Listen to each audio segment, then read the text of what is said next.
Hello dear students. Today we are going to start Chapter 4 Part 2 Electoral Politics of Class 9.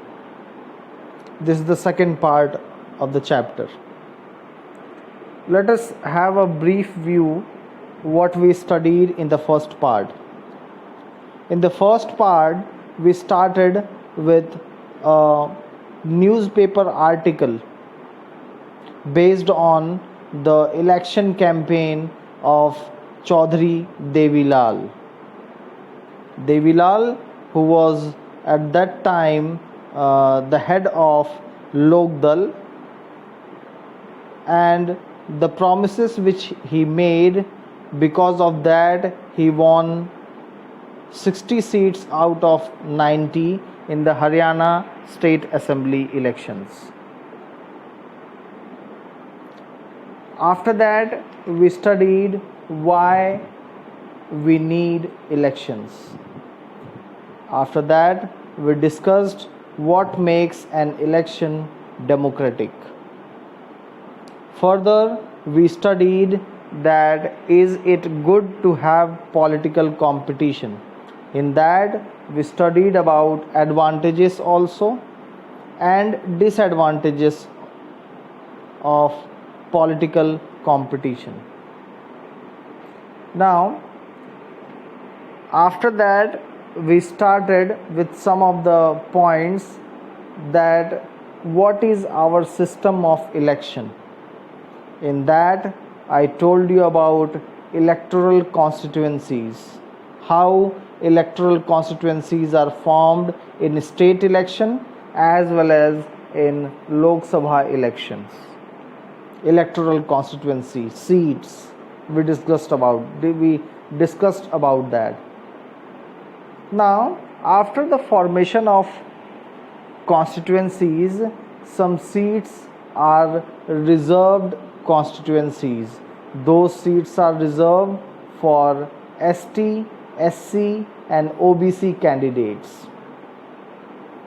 Now we'll start in this part with the next procedure, that is the preparation of voter list. Look what happens. First of all, if Lok Sabha elections are there, constituencies are there, the country is divided into different constituencies according to the population. After that, some constituencies are reserved for ST, SC and OBC candidates according to their proportion in population. Now after that, students, voter list is prepared. This is an important step, for it is linked to the first condition of a democratic election. And what is that first condition? Everyone should get an equal opportunity to choose representatives. No one should be denied the right to vote without a good reason. So, in our country, all the citizens aged 18 years and above can vote in an election. Every citizen has the right to vote, regardless of his or her caste, religion, gender, educated, uneducated, rich, poor, whoever it may be. They should be of 18 years and above, they can vote. They have got the right to vote. Now, some criminals and persons with unsound mind are denied from the right to vote, but only in rare situations. It is responsibility of the government to get the names of all eligible voters put on the voters list.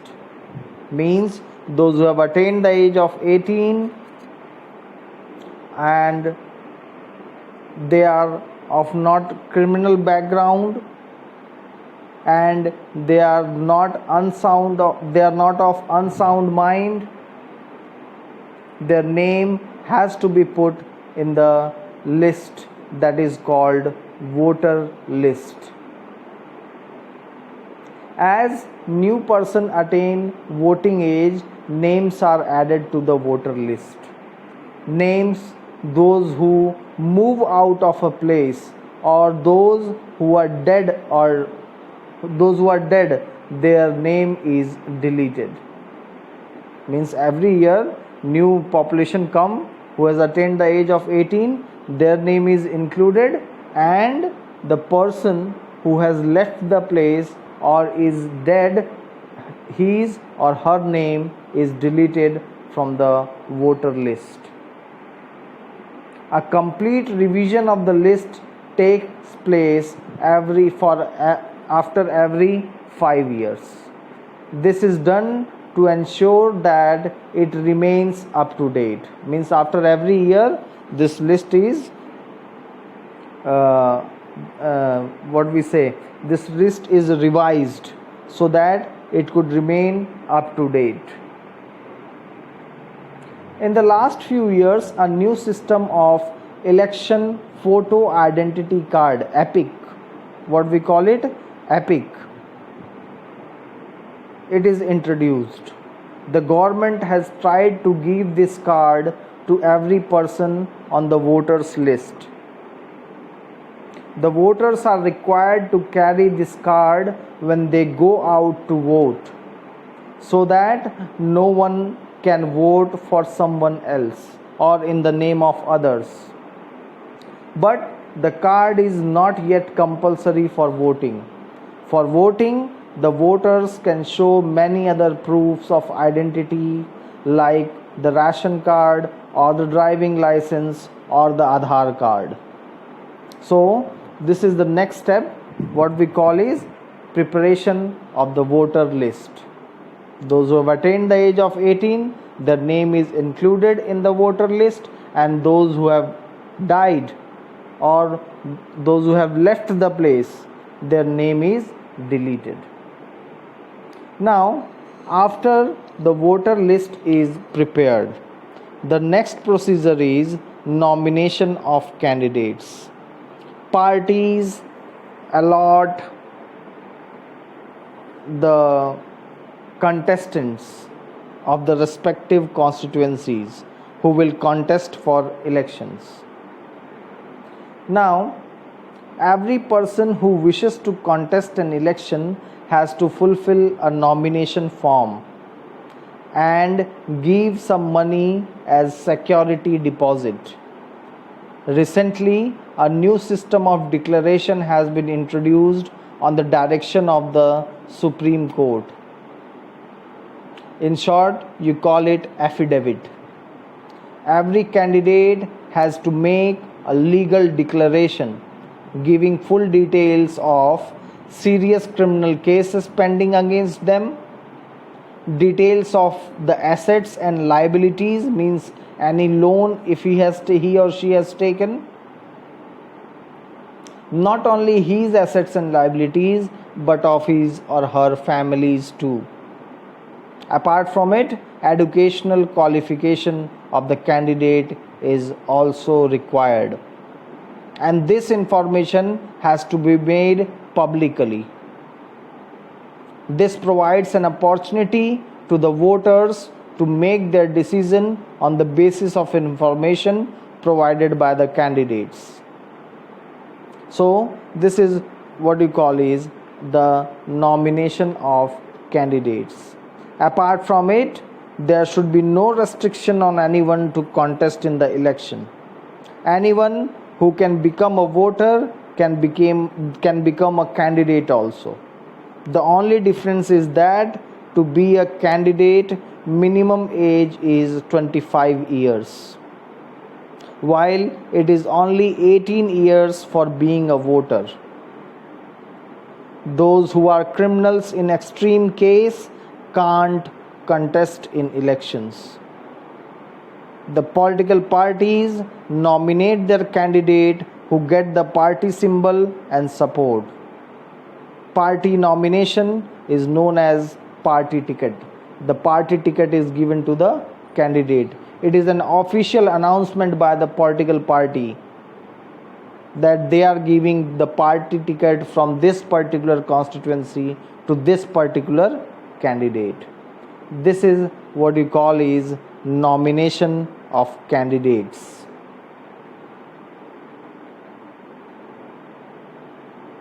Now, after the nominations are filed, the next stage of election is election campaign. Many of the times, students, you might have found that when elections are near, few party leaders, top party leaders, they come to your city for election campaign, and they give you several promises that if they win the election, they will do this, they will do this. Means many promises are being made. That is what you call is election campaign. In our country, such campaigns take place for a 2-week period between the announcement of the final list of the candidates and the date of polling. During this period, the candidates contact their voters through rallies. They contact their voters through rallies. Political leaders address election meetings, and political parties mobilize their supporters. This is also the period when newspaper and television news are full of election related stories and debates. But election campaign is not limited to these 2 weeks only. Political parties start preparing for elections months before they actually take place. In the election campaigns, political parties try to focus public attention on some big issues. They want to attract the public to that issue and get them to vote for their party on that basis. You might have heard many of the slogans of the political parties during the election campaign. You might have heard in the recent years some of the political slogans before election: Har Har Modi, Ghar Ghar Modi. Some more are also there.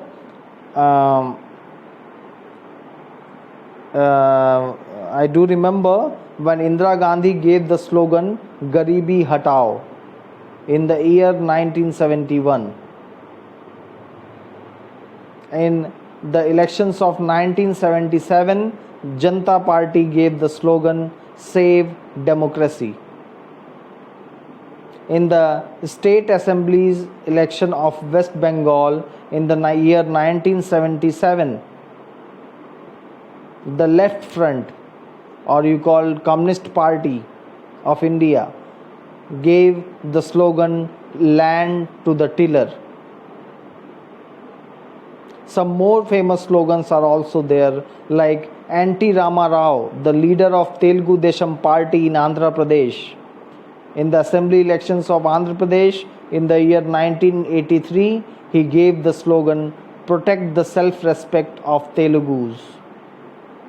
So, during the election campaigns, these activities are very normal, that political parties, they give their slogans and they become famous. Those slogans become famous.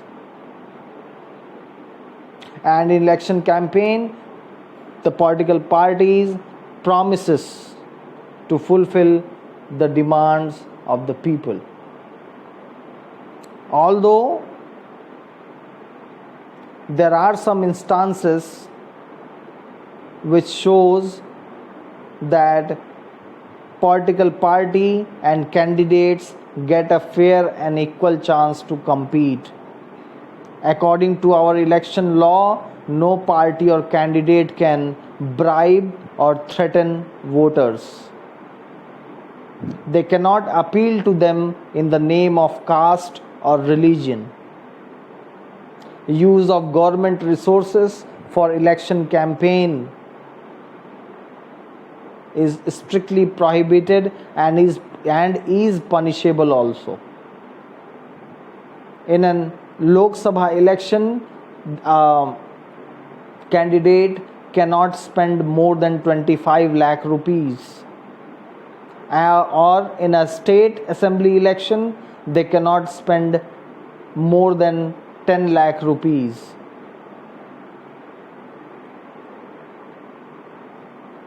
Now, some political parties have agreed in our country. All the political parties in our country have agreed to a model code of conduct. Now, what is that model code of conduct? Use of any place of worship for election propaganda is not at all allowed.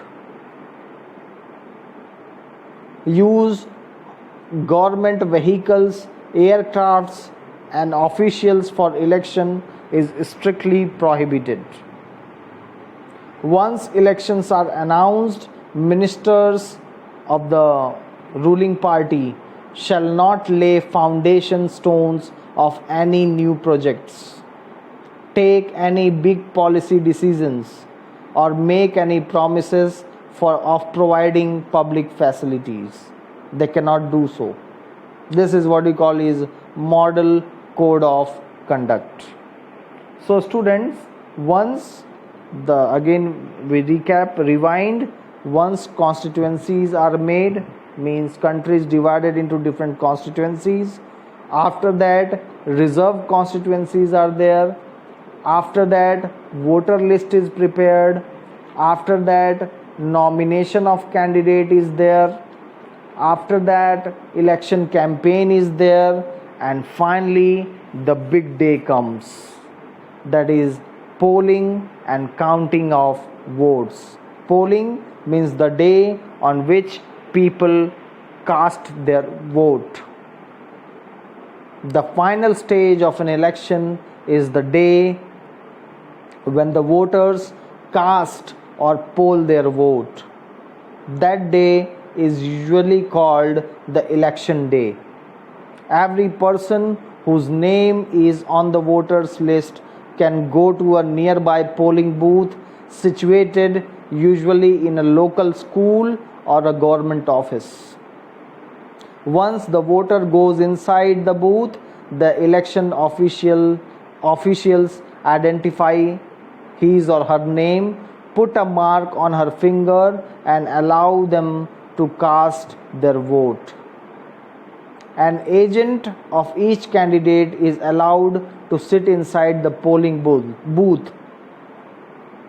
For what purpose? To ensure that the voting takes place in a fair way. Now, I do remember that earlier the voters used to indicate who they wanted to vote for by putting a stamp on the ballot paper. Means a ballot paper was there, in that party symbols were there, and the voter, they put a stamp on it. Means ballot papers were used. A ballot paper is a sheet of paper on which the names of the contesting candidates along with party name and symbols are listed. But nowadays, as the technology is improving day by day, electronic voting machines, EVM, are used to record votes. Nowadays, EVM with VVPAT machine is also used. Independent candidates to have their own symbols. Independent candidates. Now, who are independent candidates? Those candidates who wish to contest election but do not get a party ticket from any of the political parties. So they are independent. They alone contest for election. They are called independent candidates. All the voters has to do is to press the button against the name of the candidate she wants to give her vote. Once the polling is over, all the EVMs are sealed and taken to a secure place. A few days later, on a fixed date, all the EVMs from a constituency are opened and votes secured by each candidate are counted. The agents of all candidates are present there to ensure that the counting is done properly. The candidate who secures the highest number of votes from a constituency is declared elected. In a general election, usually the counting of votes in all constituencies takes place at the same time, on the same day. Television channels, radio, and newspaper report this event. As you can see that at the time of elections, throughout the day, if you open the television channels, news channels, in radio, in newspaper, all the pages are filled with news of elections. Within a few hours of counting, all the results are declared and it becomes clear as to who will form the next government. So, this was all about the process of election. First of all, constituencies are divided. After that, reserved constituencies are declared. After that, voter list is prepared. After that, nomination of the candidate is there. After that, election campaign is there. After that, polling and counting of vote, and finally it is declared that who has won and which party is going to form the next government. Now the question is, what makes election in our country democratic? As students, many a times we see in the newspapers and television reports, many allegations are there. Some of them are inclusion of false names and exclusion of genuine names in the voter list.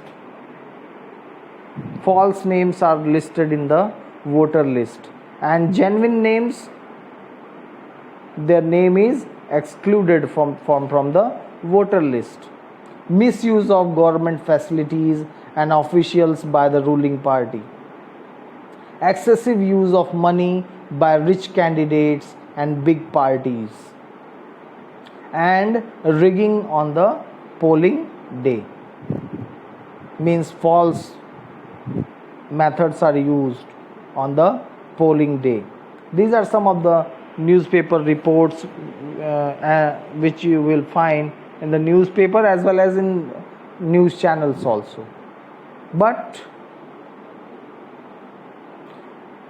fortunately, they are not on such a scale, means their proportion is not high.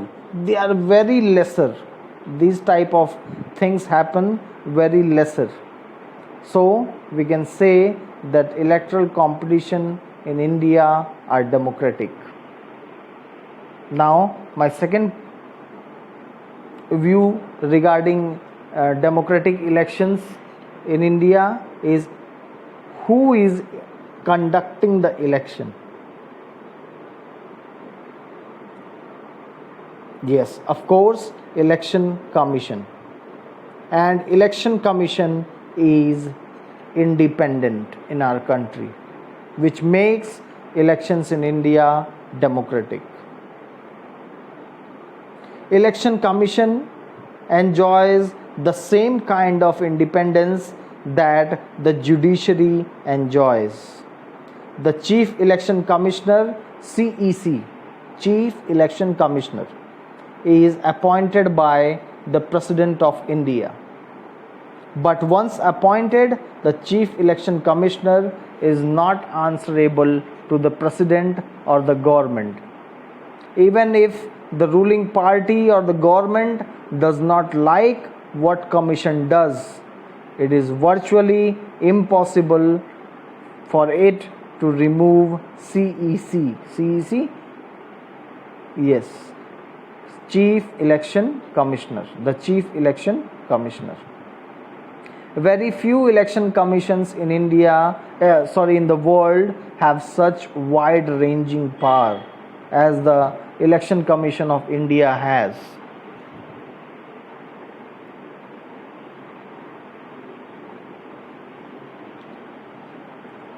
Now, what are the functions of Election Commission of India? Election Commission takes decision on every aspect of conduct and control of elections, from the announcement of elections to the declaration of result. Everything is under the control of Election Commission. It announces the date also, and it announces the declaration of results also. It implements the code of conduct. Just now we have discussed about code of conduct. It implements the code of conduct and punishes any candidate or party that violates it. During the election period, the Election Commission can order the government to follow some guidelines to prevent use and misuse of governmental power to enhance its chances to win elections, or to transfer some government officials. When on election duty, government officers work under the control of the Election Commission, not the government. In the last 15 years or so, the Election Commission has begun to exercise all its power, and they are expanding day by day. When election officials come to the opinion that the polling was not fair in some booths or even an entire constituency, they order a repoll. Means again elections will be held in that particular constituency or in that particular booth. This all shows that Election Commission is independent as well as powerful. Since we can say that elections in India are democratic, because the agency which is conducting the election is independent, is powerful also. Now, any election is called democratic if people they participate, maximum of the population they participate in the election process by casting their votes. Because if elections are not democratic, why they will vote? They will not vote. So to check the quality of the election process is to see whether people participate in it with enthusiasm or not. People participation in election is usually measured by voter turnout. Now, what does turnout means?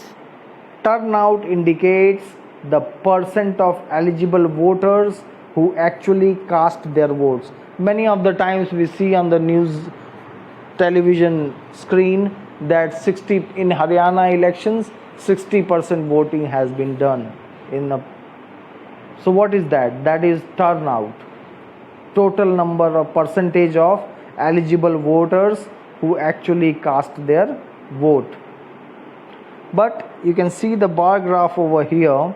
If you compare many of the countries with India, like if you compare UK or other European nations with India, you'll find over the last 50 years the turnout in Europe and North America has declined. In India, the turnout has either remained stable or actually gone up. Means more and more people they are interested to cast their vote.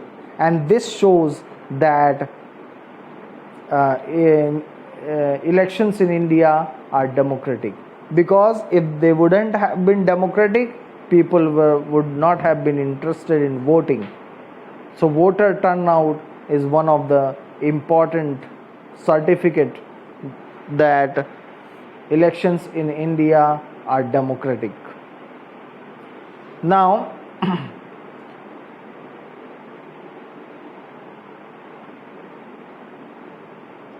the last view which I want to give you, which clearly shows that elections in India are democratic, is the acceptance of election outcome. Means whatever the results have been declared by the election commission, it is acceptable to all.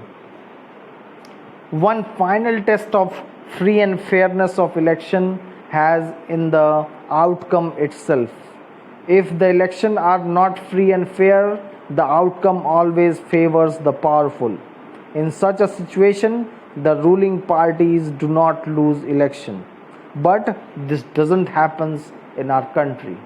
Maximum of the time we find that the ruling party loses the election. We call it incumbent. What we call it? Incumbent. The ruling parties routinely lose elections in India, both at the national and the state level. In the US, an incumbent or sitting elected representative rarely loses an election. But in India, about half of the sitting MPs or MLAs lose elections. So it shows that ruling party do not misuses the government machinery in the elections. Candidates who are known to have spent a lot of money on buying votes, those with known criminal connections, often lose elections. So this shows that elections in India are democratic. What we discussed, what were the allegations which we gave? First one we gave was we are having an independent election commission. After that we talked about popular participation. In that we discussed about voter turnout, and finally we discussed about the acceptance of the outcome. Now there are some challenges to free and fair elections, but that we will study in the next part. Thank you and have a nice day.